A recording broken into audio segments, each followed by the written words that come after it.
Backlot Stunt Coaster.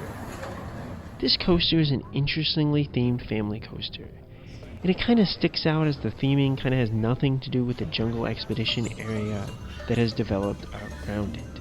But the forces of the helix are some of the strongest moments of graying out that I've experienced on any coaster.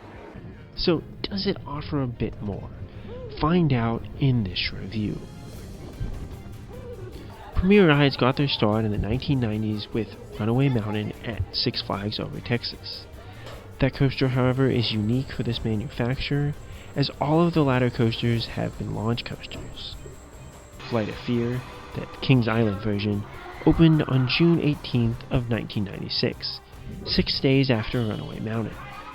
Premier Rides makes either the LIM coasters like Poltergeist, Flight of Fear, and Mr. Freeze, or more recently, Skyrocket coasters like Tigress and Tempesto. For Backlot Stunt Coaster, Premier made a themed family launch coaster. Originally, when these were built, they were themed to the movie The Italian Job, as the parks were owned by Paramount, and similar coasters were built at Kings Island and Canada's Wonderland, the year before King's Dominion got theirs.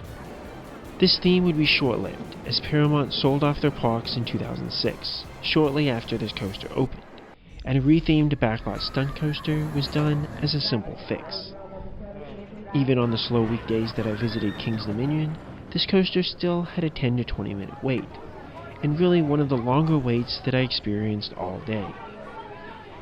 That is with it being on a weird offshoot path from the jungle expedition area, so it's not like super easy to find unless you know where it's at.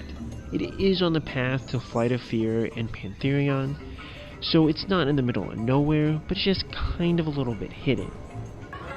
With small trains and large family appeal, I can see why this coaster is a bit more popular, so I would hit it up sooner rather than midday.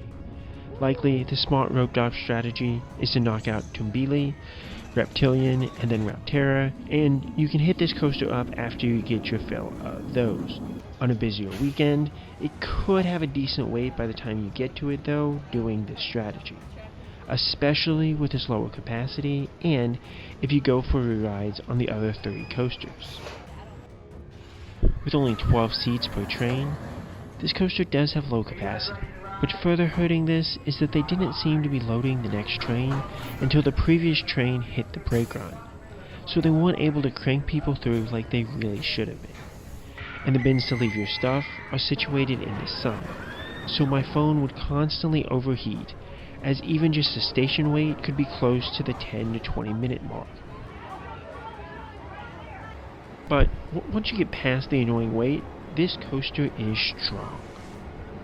You start with a launch down a corridor into a parking garage. This isn't super incredibly themed, but it's nice enough for a launch, and we've all been in parking garages before. This launch takes you into a large upward helix that will plaster you with positive G's. I'm a fan of Titan at Six Flags Over Texas, even if I find helixes a bit too forceful at times. But with how you go around this 3 times, I consistently was graying out on that 3rd lap around.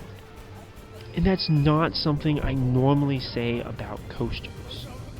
Why a family coaster has such a strong force to start with, I'm not really sure. But it adds a huge amount of character by being something really fun and unique. After the helix, there is a small drop down. This isn't too steep or too great of a drop, but it's just a little bit while giving you some speed for this valley. Here you snake past some cop cars so you have a little bit of sideways motion while getting some minor theming. Then you go into a turning hill that looks promising, but doesn't do a lot on ride as it is taken a bit slowly. The pop-up afterwards does give a nice amount of airtime with the transition, and then you navigate a few more twists and turns and a shallow drop downwards, though you do get good positive G's in this valley, before another nice pop-up into the mid-course brake run. This is supposed to have like a fire effect along with a quick show scene, but the fire is normally turned off, It's still really cool though, just seeing all the different moving parts if they're active. Next, you drop down into the dark. This is a small turning drop that doesn't do a lot as a drop, but does help you build up speed before some twists and turns going side to side. These play nice enough like the rest of these on this coaster, and in the dark, they're even more disorienting. Towards the end, you have a small drop that dials up the positive G's before a final larger turn left that brings you up to the picturesque final drop.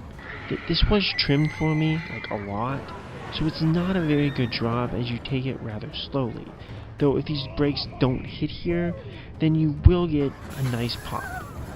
And then, more or less, you head into the brakes. Overall, how good is Backlot Stunt Coaster? This is a fun family coaster with crazy strong positive G's on the helix to start, and then a fun twisting layout. Even though some elements are smaller, they seem to hit fairly well with good pops when going up, and fun twists and turns that rock you in your seat. Add in solid theming throughout the experience, and you have all the makings of a really enjoyable family coaster with sneaky strong forces. I rank Backlot Stunt Coaster right above Diamondback at Frontier City.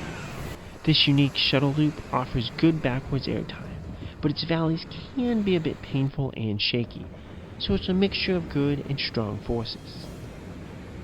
I rank Backlot Stunt Coaster right below Mousetrap at Wonderland. This coaster offers a solid experience with fun drops and pops throughout its layout. It is a bit better in the back row, but that does not make the ride by any stretch of the imagination, as every row should give good drop feelings and decent pops on some of the smaller hills, including a few moments that just have janky transitions that will throw you around. How much do you like Backlot Stunt Coaster? Is this helix one of the strongest you've been on? Let me know, and as always, keep crap.